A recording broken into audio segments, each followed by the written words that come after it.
Hi, I've got a good video for you today. We are actually, we as in, yeah, well, guess I can say we.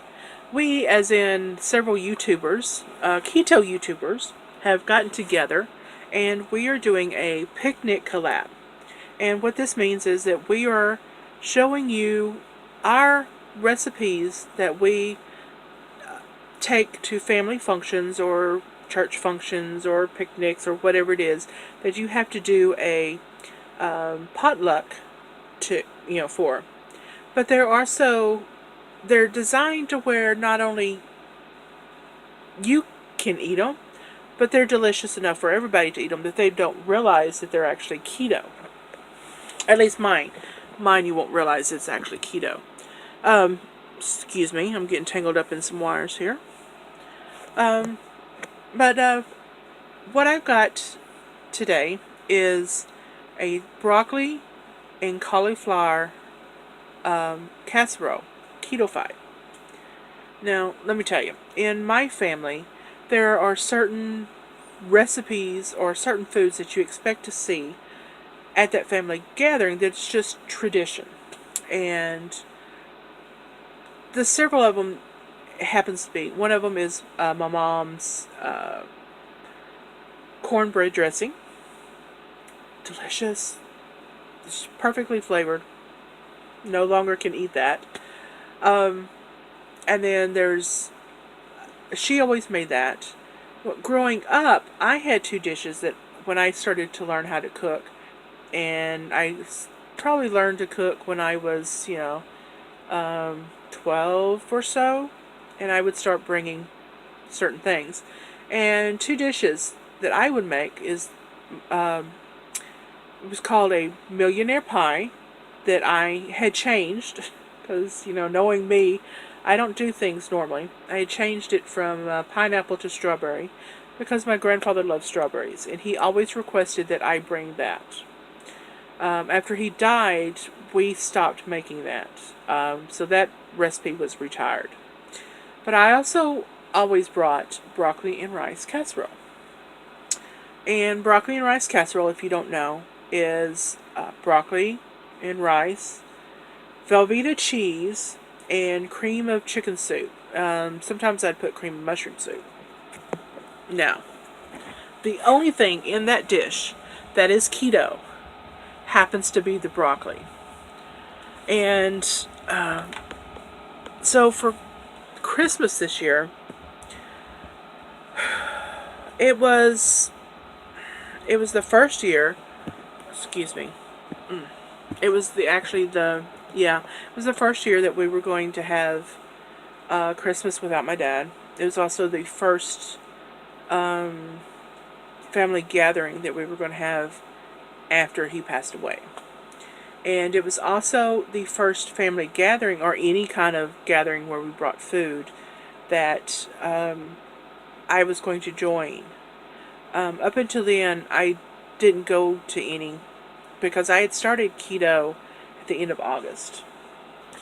And I wasn't so sure that my self-control was strong enough at that time that I could go someplace where they had food and that I wouldn't get off meal plan.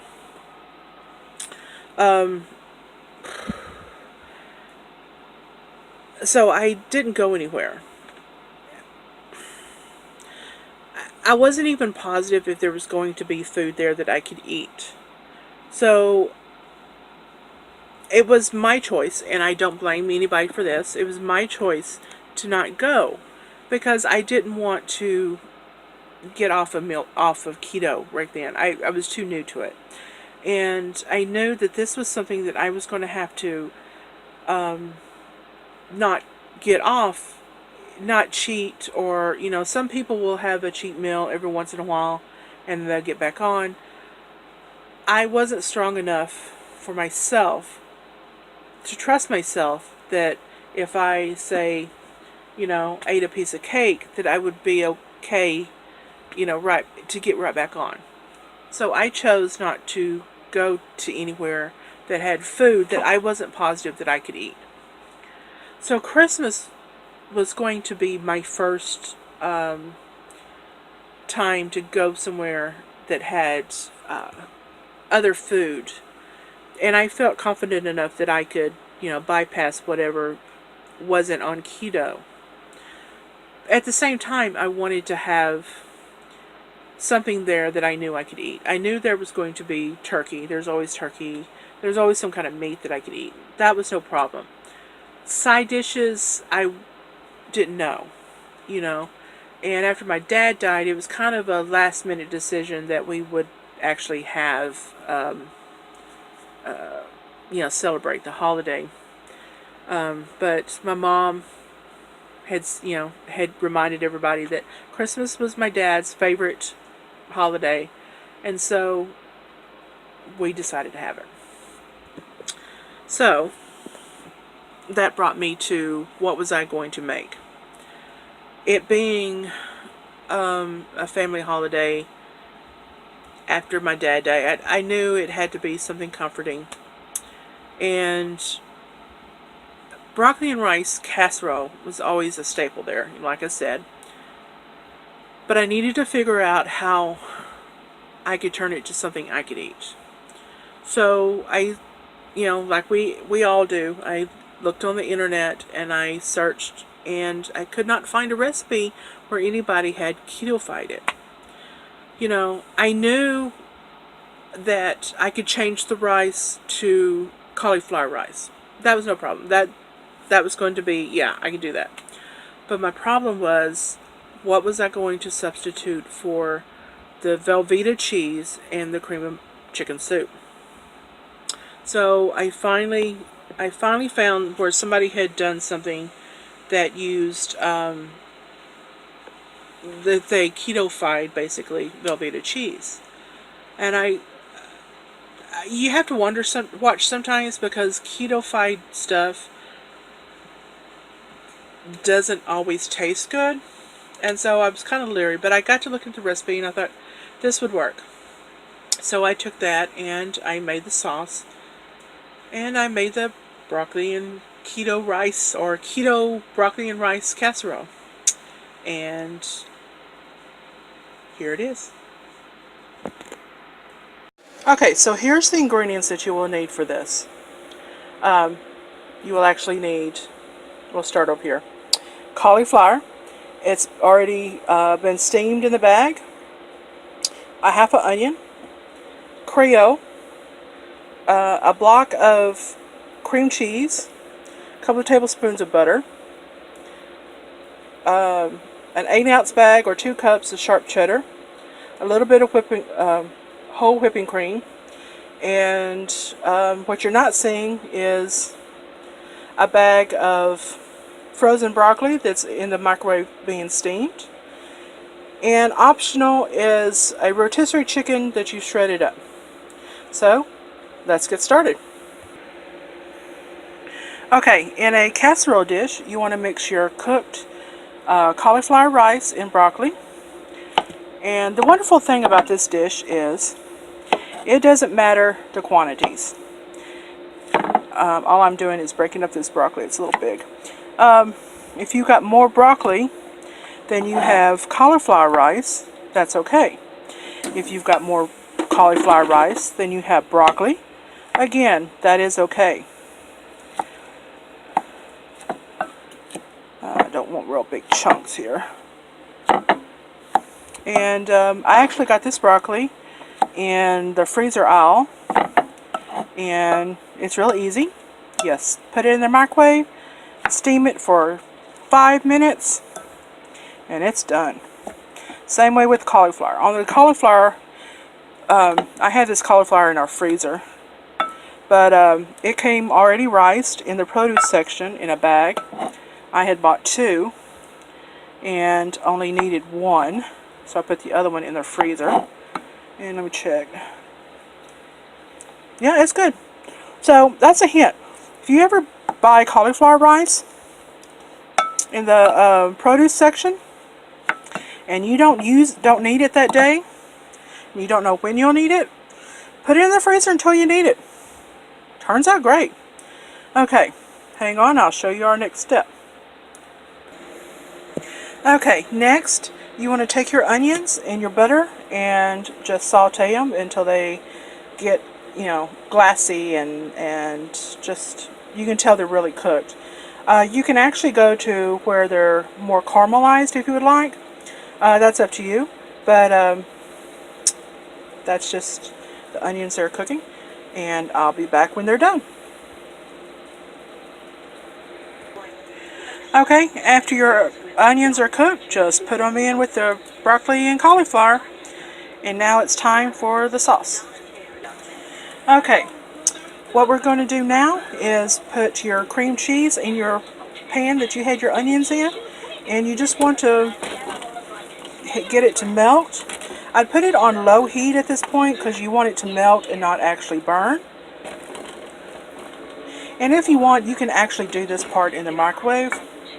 It's just hard to show this part in the microwave. So anyway, when this melts, I'll come back to you. Okay, I got the cream cheese softened really good. And next I'm going to add the cheddar cheese. You want to add all but about a half a cup to this. Yeah, it's about a half cup. Because you want to reserve some for the top and have it to, well, I'll tell you. But anyway, make sure you reserve about a half a cup. I'm also going to add the seasoning at this point. I'm going to eyeball it. That's about good. Because, you know, that's what I do. I eyeball stuff. And we're going to let all this melt down.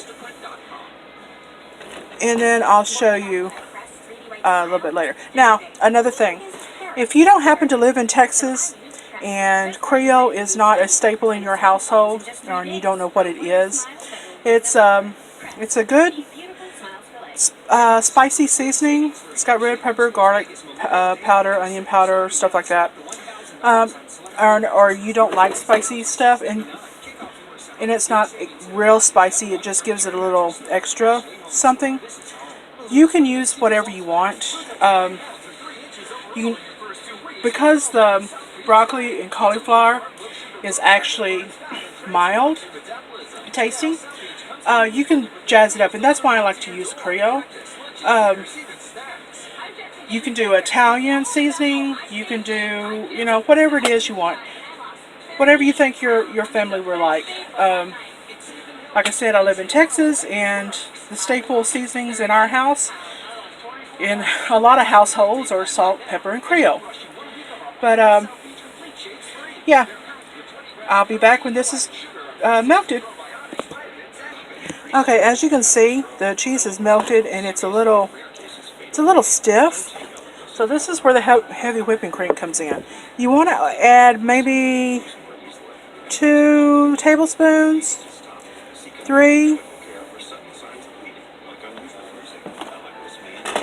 I might have added too much, but that's okay. It's all good. And I want to let you know, if you have heavy whipping cream and you notice that you've got little clumps coming out, don't worry about that. That usually means that your heavy whipping cream is turning into butter. It's still good as long as it doesn't smell bad, which heavy whipping cream, unless you left it out, probably ain't going to turn bad on you. It's just going to turn into butter. But yeah, I'll get back to you when this is ready to go. Okay, this is what you're wanting. It's still not exactly a soft or liquidy sauce, but that's good. If you ever melted Velveeta cheese, it's not quite that consistency, but it's still good because this is what you're looking for. So you want to add this sauce to your broccoli, cauliflower, and onion mixture. Okay, I got the sauce all mixed in with the onions and broccoli and cauliflower. And at this point, you could call it done. Take the rest of your cheese, sprinkle it on top, and put it in the oven, say about 350, just until the cheese on top, you know, browned and got a little crispy. And then put the lid on it and take it to where you're going.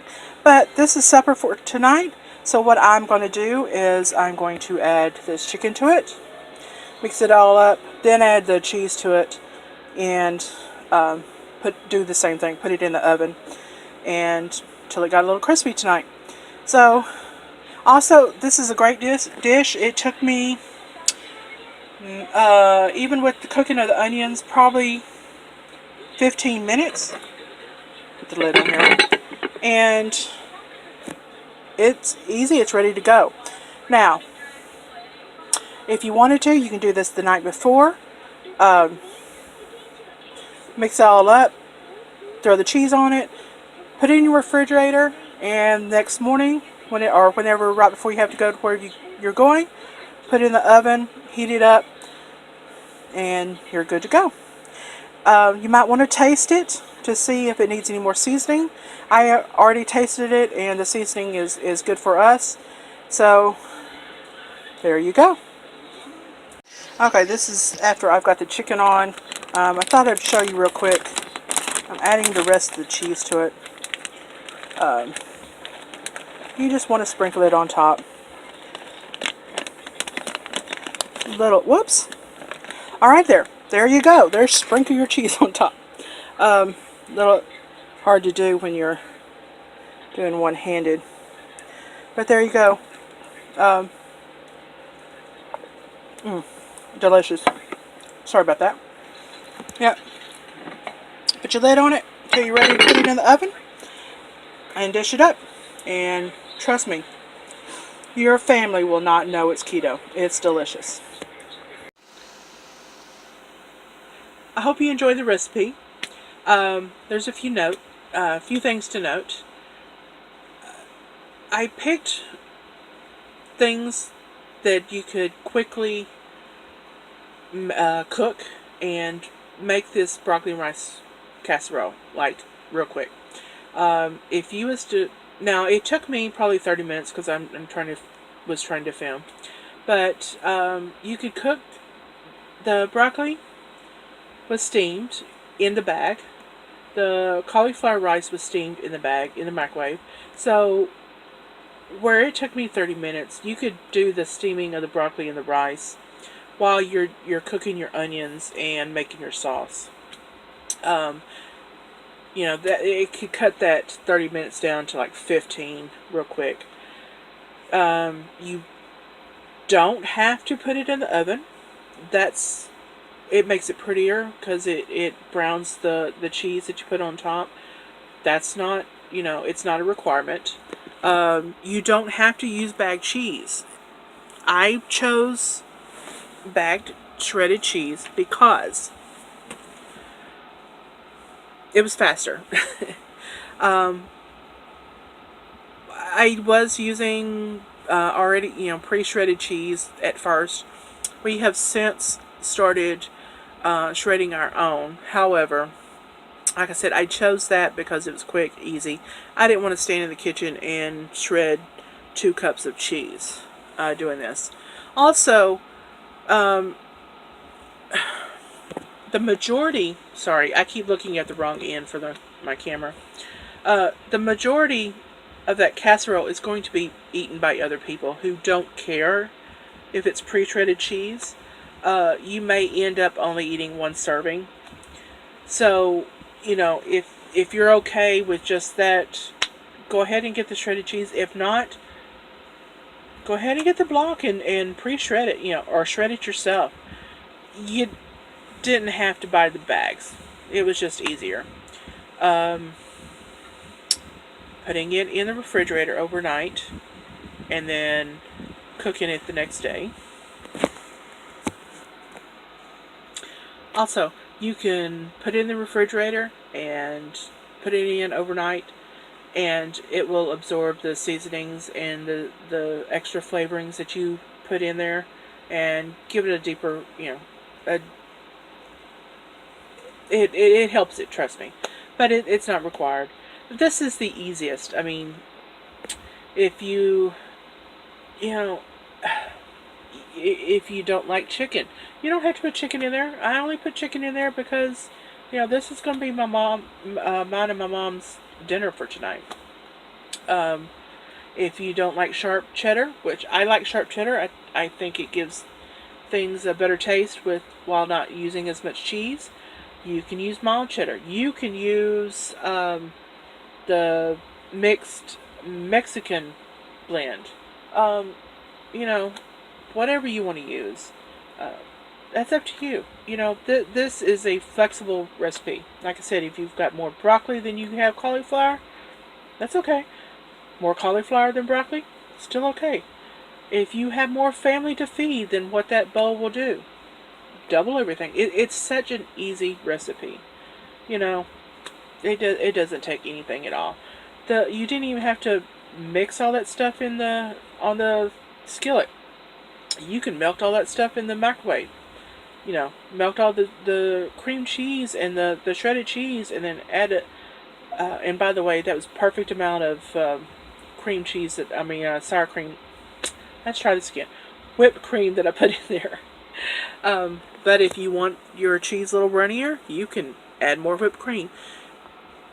It's such a flexible, thing. The only thing that you can mess up that would, do something that would mess up the dish was if you added too much salt, too much seasoning. That's it. And if you happen to do that, then, add more stuff to it. It's an easy recipe. If you don't like onions, omit the onions. If you like mushrooms, put mushrooms in there. Saute you some mushrooms. It's an easy recipe. Okay, I've rambled on enough now. I'm linking down below the other people in this collab. Feel free to, go and watch all their stuff. Somebody will have a recipe that you will want to take to your next picnic or family gathering or church potluck or whatever it is. And I hope you enjoyed this video, and I'll see you later. Bye.